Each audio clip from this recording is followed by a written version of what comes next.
Next topic जो हमारा unit 4 में है वो है क्रोमैटोग्राफिक डेटा एनालिसिस, राइट।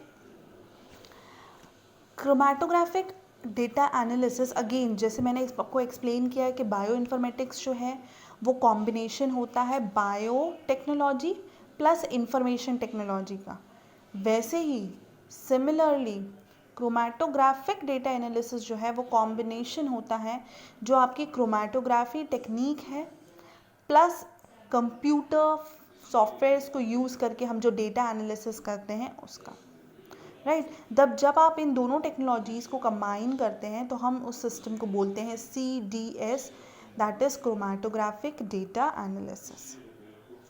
अब क्रोमैटोग्राफी टेक्निक आपको बहुत अच्छे से मालूम होगा कि हम यहाँ आप कोई एक कंपाउंड लेते हैं और उसमें दो जितने भी लिक्विड्स जो हैं, जो केमिकल्स एलिमेंट्स जो इसमें हैं, आप उनको सेपरेट कर सकते हैं एक सेपरेशन स्ट्रिप का यूज़ करके। कितने अमाउंट में कौन सा लिक्विड प्रेजेंट है, कौन सा केमिकल कितने अमाउंट में प्रेजेंट है, उसकी क्या डेंसिटी है, वो सब कुछ आप क्रोमैटोग्राफी टेक्निक का यूज़ करके फिल्टर आउट कर सकते हैं।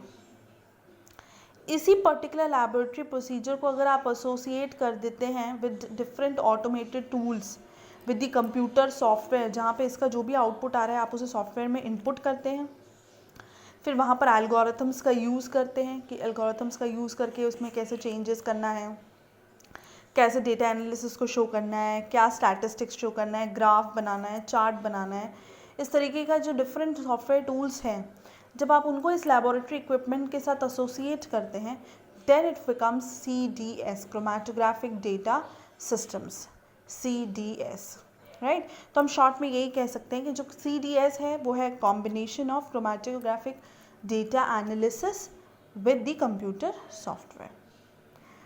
अब फार्मास्यूटिकल इंडस्ट्री में इसका क्या यूज़ है? डेफिनेटली इसका यूज़ है डिफरेंट कंपाउंड्स की में जो एलिमेंट्स प्रेजेंट हैं, जो केमिकल्स प्रेजेंट हैं, उनको क्वांटिटी को डिटेक्ट करने के लिए आप क्रोमैटोग्राफी का यूज़ करते हैं और फिर उसको स्टैटिस्टिकली रिप्रेजेंट करने के लिए हम यूज़ करते हैं क्या? CDS सिस्टम्स का, ठीक। जितने भी क्रोमैटोग्राम्स हैं, क्रोमैटोग्राम्स मतलब जो क्रोमैटोग्राफी की जो डेटा है आपके पास उसे आप एनालिटिकल मेथड्स का यूज़ करके डिस्प्ले कर सकते हैं, राइट। क्या क्या फंक्शंस होते हैं? डिस्प्ले, इंटीग्रेट कर सकते हैं एंड रिजल्ट्स को कैलकुलेट कर सकते हैं by using the software application. तो इन शॉर्ट जो हमारा क्रोमैटोग्राफिक डेटा एनालिसिस है उसके 3 फंक्शंस होते हैं। डेटा मैनेजमेंट मतलब जो ह्यूज अमाउंट ऑफ डेटा आपके पास आ रहा है, जो केमिकल्स आ रहे हैं, उनकी क्वांटिटी आ रही है, क्वालिटी आ रही है, उनका यूज़ आ रहा है, उसे आपको मैनेज करना है बाय डेटा मैनेजमेंट। उसका आप ग्राफिकल डिस्प्ले जो है वो डिज़ाइन कर सकते हैं by using the 3DS systems. Graphs में कन्वर्ट कर सकते हैं, चार्ट्स में कन्वर्ट कर सकते हैं, टैबुलर फॉर्म में कन्वर्ट कर सकते हैं, जिस भी पर्टिकुलर मेथड में आपको कन्वर्ट करना हो। और नेक्स्ट हम उसके ऊपर एनालिसिस, आपके पास अगर ग्राफ आ जाता है, चार्ट आ जाता है तो डेफिनेटली आप उसमें बहुत सारी एनालिसिस एल्गोरिथम्स का यूज़ करके बहुत सारे न्यू कंक्लूजन्स जो हैं वो विदड्रॉ कर सकते हैं, राइट। तो ये जब हम क्रोमैटोग्राफिक डाटा एनालिसिस की बात करते हैं तो हम क्रोमैटोग्राफी को इंटीग्रेट कर देते हैं अपने कंप्यूटर सॉफ्टवेयर के साथ में।